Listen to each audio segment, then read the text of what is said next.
سبيل مريح تنهد يا صاحي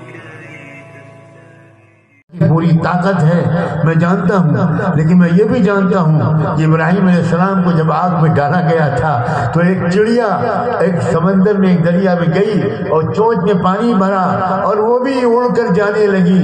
کسی نے پوچھا کہ کیا کرنے جا رہی ہو؟ کہا ابراہیم جس آگ میں ڈالے جانے والے ہیں اس آگ کو بجھانے جا رہی ہوں۔ تو لوگوں نے کہا تیرا دماغ خراب ہے، تیری چونچ کتنی چھوٹی سی ہے، اس میں پانی کا ایک بوند اور یہ آگ کا علاو اس کو بجھا پائے گا؟ چڑیا نے جواب دیا تھا میں جانتی ہوں کہ میری چونچ کے پانی سے آگ نہیں بجھے گی، لیکن میں یہ چاہتی ہوں کہ کل قیامت کے دن اللہ جب ابراہیم کی آگ کو بجھانے والوں کے نام لکھے تو میرا بھی نام لکھے۔ میں جانتا ہوں کہ بھارت کو میں جہنم میں جانے سے سجاد نعمانی اکیلے بچا نہیں پائے گا۔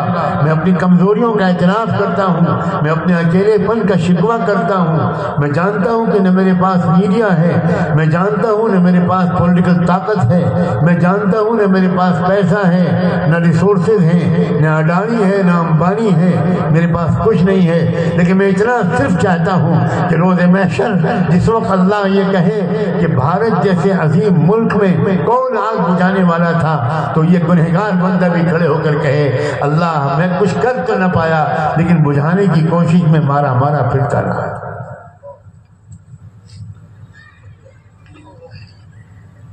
اے لوگوں آج ایک نیا ارادہ کرو۔ اللہ ان سب حضرات کی جزائے خیر دے کہ انہوں نے اتنا شاندار جلسہ منعقد کیا۔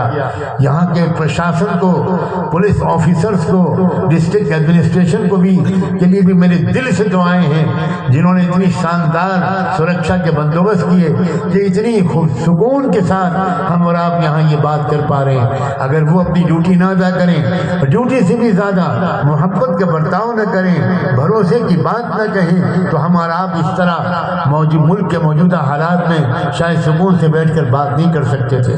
مگر میں قسم کھا کے کہتا ہوں میں اپنے ملک کے مستقبل کی طرف سے ہرگز مایوس نہیں ہوں۔ ہمارے ملک کا مستقبل روشن ہے، ہمارا ملک یقیناً ایک دن وشو گرو بنے گا، لیکن وشو گرو بننے کے لیے اس کو اصلی بھارتیہ سنسکرتی کی طرف واپس آنا ہوگا۔ کیوں کہہ رہا ہوں میں بھارتیہ سنسکرتی؟ ڈنکے کی چوٹ پر کہتا ہوں اسلام ہی بھارتیہ سنسکرتی ہے۔ میں ثابت کرنے کو تیار ہوں۔ جب آدم علیہ السلام پہلے انسان تھے اور وہی پہلے انسان بھارت میں آیا تو انہی کی جو سنسکرتی تھی وہی تو اسلام تھی، انہی کا دین اسلام تھا، وہ اسلام ہی لے کر آئے تھے۔ بھارتیہ سنسکرتی مکہ مدینے میں نہیں آئی، بھارتیہ سنسکرتی بھارت سے شروع ہوئی۔ وہ سنسکرتی ہی اسلام ہے، اسی میں توحید ہے، اس میں مورتی پوجا نہیں ہے، اس میں سپرسٹیشنز نہیں ہے، اس میں اونچ نیچ نہیں ہے، اس میں چھوت چھات نہیں ہے۔ میں نے ویداس پڑھے ہیں چاروں، میں نے گیتا پڑھی ہے، میں نے پران پڑھے ہیں، میں نے اپنشد پڑھے ہیں۔ میں ڈنکے کی چوٹ پر کہتا ہوں ویدوں کا سار کیا ہے چھپاتے ہیں لوگ، نہیں بتاتے۔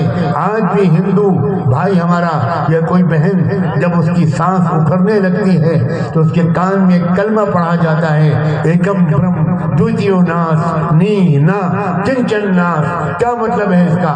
سنسکرت کے جاننے والوں میں تم کو چیلنج کرتا ہوں، کیا اس کے مطلب میں اور لا الہ الا اللہ کے مطلب میں ذرہ برابر کوئی فرق ہے؟ ایکم برہم، ایک ہے وہ خدا، ایک ہے وہ رحمان، ایک ہے وہ برہما، دوتیو ناس، دوسرا کوئی اس کا ساتھی نہیں ہے، دوسرا کوئی اس کا شریک نہیں ہے۔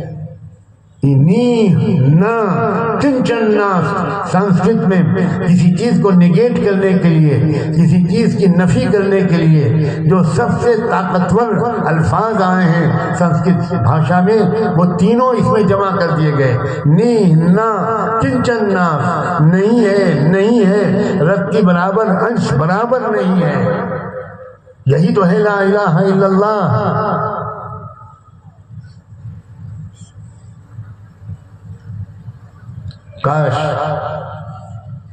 کاش کہ مسلمان ہوں تو یہ بھارت کا سماج، یہ محبت کرنے والا سماج، یہ عزت کرنے والا سماج، اڈوانی جی سے میری 2 ملاقاتیں ہوئیں. ایک ملاقات 2.5 گھنٹے تک چلی.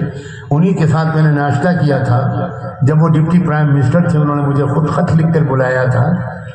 اڈوانی جی سے میں نے کہا اڈوانی جی جن لوگوں نے کچھ نہیں پڑھا ہے آپ ان کو مورکھ بنا سکتے ہیں، مگر میں اپنے والد کو میں کون سے الفاظ میں یاد کروں، وہ کیسی عظیم شخصیت تھی. ان کی شخصیت کے اس پہلو سے واقف نہیں تھے. انہوں نے مجھ سے کہا سن 1990 اور 89 میں کہ تم ہندی جانتے ہو، تم سنسکرت پڑھو. لکھنؤ یونیورسٹی میں ایک سنسکرت کے پروفیسر تھے، ان سے میں نے گزارش کی اور میں ان کے پاس جاتا تھا سنسکرت پڑھنے کے لیے. انہوں نے مجھے ویدانت پڑھائے، اتھر وید، یجر وید، سام وید، رگ وید. میں نے یہ چاروں ویدانت پڑھے. پنڈت شکلا جو احمد آباد میں تھے 80 سال کے، ان ویداؤں کی جو انہوں نے تفسیریں لکھی ہیں وید بھاشیہ وہ بھی میں نے پڑھے. خود میں ملنے گیا احمد آباد ان سے. سوامی چدانندا جی جو رشی کیش میں بہت بڑا آشرم چلاتے تھے اور ویدوں کے ان سے بڑھ کر دنیا میں شاید کوئی اور اسکالر نہیں تھا. میں ان کے آشرم میں جا کر 3 دن رہا اور ان سے پڑھا اور پوچھا ان سے. میں نے ان سے پوچھا کہ یہ مورتی پوجا کہاں سے آ گئی بھارت کے اندر، ویدک دھرم میں مورتی پوجا نہیں ہے. تو انہوں نے کہا بچہ تم ٹھیک کہتے ہو، مگر کیا بتائیں یہ چلن چل پڑا. جب میں ضدی ہو گیا میں نے کہا مہاراج آپ اتنے بڑے گیانی ہیں، اس بات کو ڈنکے کی چوٹ پر کیوں نہیں کہتے. میں آج کھنڈوا کی زمین پر اس کو گواہ بنا کے کہتا ہوں کہ سوامی چدانندا جی نے مجھ سے کہا تھا بیٹا مسلمانوں کے ودوانوں اور علماء میں جو ہمت ہے سچائی بولنے کی اور غلط کو غلط کہنے کی وہ ہم لوگوں میں نہیں ہے. میں علماء سے کہتا ہوں اپنے مدرسوں میں سنسکرت کو داخل کریں، سرکار کے ڈنڈے پر نہیں. ہم علماء کو بائبل بھی پڑھنی چاہیے، ہم علماء کو انگلش بھی پڑھنی چاہیے، ہم علماء کو فزکس کیمسٹری اور بایولوجی بھی پڑھنی چاہیے، ہم علماء کو ہسٹری اور جغرافی بھی پڑھنی چاہیے، ہم علماء کو سوشولوجی، پولیٹیکل سائنس اور اکنامکس بھی پڑھنی چاہیے. کون بچائے گا اس ملک کو تباہی سے؟ سب کے سب لوٹ میں لگے ہوئے ہیں. حضرت مولانا ابو الحسن علی ندوی کہا کرتے تھے کہ اپوزیشن پارٹیاں یہ نہیں چاہتی کہ دیش میں برائی نہ ہو، وہ صرف یہ چاہتی ہیں برائی ہو مگر ہماری نگرانی میں ہو. 5 سال تم